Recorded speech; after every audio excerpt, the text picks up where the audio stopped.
코로나 이후 경기가 급격하게 나빠졌습니다. 이와 함께 고용 불안에 소용돌이가 치고 있는 현실이 차갑기만 합니다. 저도 2023년에 30년의 직장 생활을 은퇴하고 지금은 조그만한 법인 회사를 설립하여 운영 중이지만 은퇴 시점을 전후하여 많은 고민과 혼돈이 있었던 것이 사실입니다.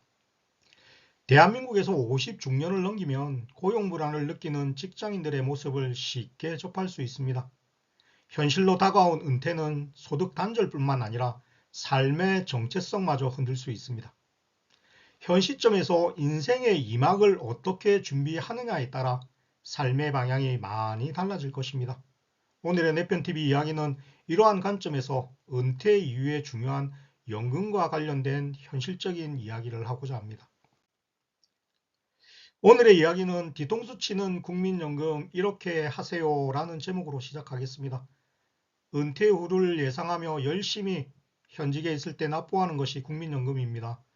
직장인에게는 사실상 반강제적인 느낌의 국민연금이지만 그래도 은퇴 후의 노후를 위해 든든한 마음으로 가입하여 납부하는 것이 연금이기도 합니다. 그런데 은퇴 후 막상 국민연금을 수령하면서 예상했던 것과 많이 다른 제도적 단점으로 인해 뒤통수 맞는 것 같은 후회를 하는 가입자가 많은 것이 현실이기도 합니다. 이와 같은 후회의 글을 전하는 인터넷 커뮤니티에는 국민연금 추납 연기제도 신청해서 증액하였는데 매달 25만 원이 넘는 지역건강보험료를 내야 하는 것이 맞는 것인가요? 제가 추가 납입을 잘못한 것 같은데 국민연금 조금 덜 주면 안 되나요? 등의 불만이 터져 나오고 있습니다. 이러한 불만의 근본적인 원인을 살펴보면 노후 대비 수단으로 생각하는 국민연금이 소득 대체율, 즉 소득 대비 수령액의 비율이 40%에 달하고 물가 상승률을 반영하기 때문에 수령하는 연금액은 지속적으로 늘어나게 됩니다. 더욱이 추가납부, 수령연기, 크레딧 등 각종 제도를 활용할 시에는 연금액이 최대 2배 가까이 늘어나게 설계할 수도 있습니다. 하지만 2022년 하반기 건강보험료 부과체계 2단계 개편에 따라서 건강보험 피부양자 자격 상실들이 속출하고 있어서 유의해야 합니다. 연도별 피부양자 현황을 살펴보면 2021년에는 1,809만 명이던 것이 2022년에는 1,704만 명으로 줄어들었습니다. 그리고 2023년 10월 기준으로는 1,690만 명으로 1,600만 명대로 내려앉아 버렸습니다. 건강보험 피부양자의 소득 기준이 소득세법상 연간 합산소득 3,400만 원 이하에서 2천만 원 이하로 강화돼 피부양자 요건을 상실하여 건강보험 지역가입자로 전환이 급증하고 있는 것입니다. 합산소득에는 금융소득, 사업소득, 근로소득, 공적연금소득, 기타 소득 등이 포함되고 개인연금이나 퇴직연금 등 사적연금소득은 제외하고 있습니다.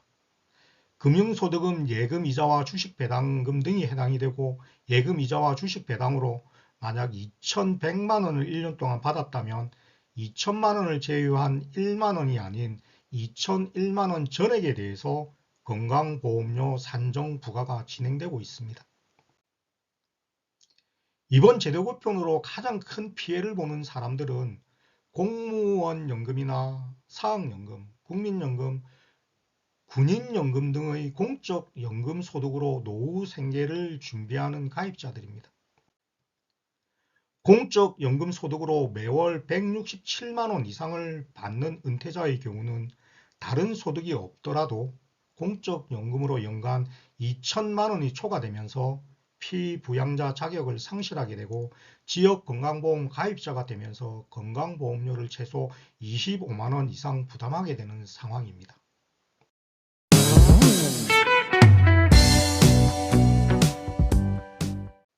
국민연금의 반납과 추납, 연기제도 활용으로 국민연금 수령액이 늘어날 경우 건강보험 피부양자에서 탈락할 수 있으므로 앞으로는 신중하게 결정하셔야 합니다. 또한 건강보험 지역 가입자로 전환 후에 재산 매각이나 소득이 감소하였다면 조정 신청도 가능합니다. 최근 국민연금에서 특이한 점은 손해보더라도 국민연금 수령을 빨리 하려는 조기 노령연금 신청자가 늘어나는 현상입니다. 조기 노령연금은 법정 노령연금 수령 시기를 1년에서 5년 앞당겨서 받는 제도입니다. 국민연금공단의 자료에 따르면 2023년 1월에서 6월 손해연금 누적 신규 수급자는 6만 4천 명에 달해 전년 1년간 집계된 누적 신규 조기 노령연금 수급자 5만 9천 명보다도 많은 수치를 보였습니다. 조기 노령연금은 일명 손해연금이라고도 불리기도 합니다. 연금을 조기에 수령하는 대신에 1년 일찍 받을 때마다 6%씩 연금액이 깎여 5년 일찍 받으면 30%나 감액이 되기 때문입니다. 예를 들어서 당초 연금 수령액이 월 100만 원 수령 예정자가 조기 수령 제도를 신청하면 70만 원만 받게 되는 것입니다. 2023년부터 조기 연금 수령자가 급증한 원인에는 국민연금을 수령하기 시작하는 수급 개시 연령이 기존의 만 62세에서 63세로 한 살 늦춰진 것이 크게 영향을 미쳤습니다. 게다가 이에 더해서 건강보험 피부양자 자격을 잃을 우려가 더해지면서 조기 노령연금을 신청하는 추세가 높아졌습니다. 공적연금을 조기에 수령하면 수령액은 감소하지만 건강보험 피부양자 자격을 유지할 수 있기 때문에 건강보험료를 내는 것보다 유리하다고 판단하는 것입니다. 건강보험 피부양자 자격 축소 정책이 국민연금 정책과 호응하지 못하면서 연금 수령 시기를 일찍 앞당길수록 유리해지는 역설적인 상황이 벌어지고 있는 것입니다. 이에 따라 국민연금 수령의 혜택을 축소하는 건강보험료 부담을 줄이는 방법을 고민하는 것이 현실이 되었습니다. 그 방법의 첫 번째는 먼저 해촉증명서를 활용하는 방법이 있습니다. 간혹 일회성 단기에 발생한 비정기적인 소득이 지속적인 소득으로 인식되어 갑자기 건강보험료가 인상되거나 피부양자 자격을 잃는 경우가 있는데 이를 해결하기 위해 활용하는 것이 해촉증명서입니다. 해촉증명서는 급여를 지급한 업체와 거래관계가 종료되었다는 사실을 증명하는 서류입니다. 건강보험공단에서 해촉증명서를 제출하면 과납입한 건강보험료와 장기요양보험료를 환급받을 수 있습니다. 해촉증명서 양식은 인터넷으로도 다운받을 수 있으며 거래한 업체의 직인을 받아 건강보험공단에 제출하면 됩니다. 건강보험 부담을 줄이는 두 번째 방법으로는 납입 유예 신청을 하는 방법입니다.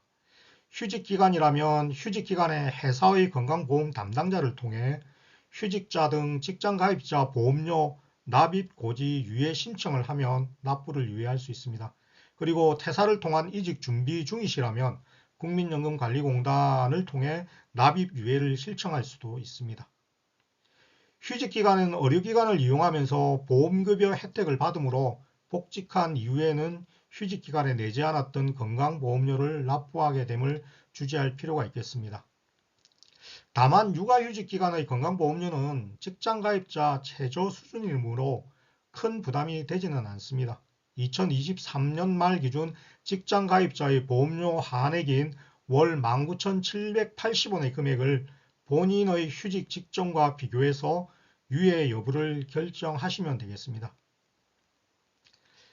이상에서 국민연금과 관련된 변화정책과 그 영향, 대처 방법에 대해서 알아보았습니다. 연금정책의 변화와 건강보험의 축소, 강화정책 등으로 불이익 아닌 불이익을 받는 내편TV 시청자와 구독자가 없도록 앞으로 여러분들의 편에서 많은 정보를 공유하도록 하겠습니다. 고맙습니다.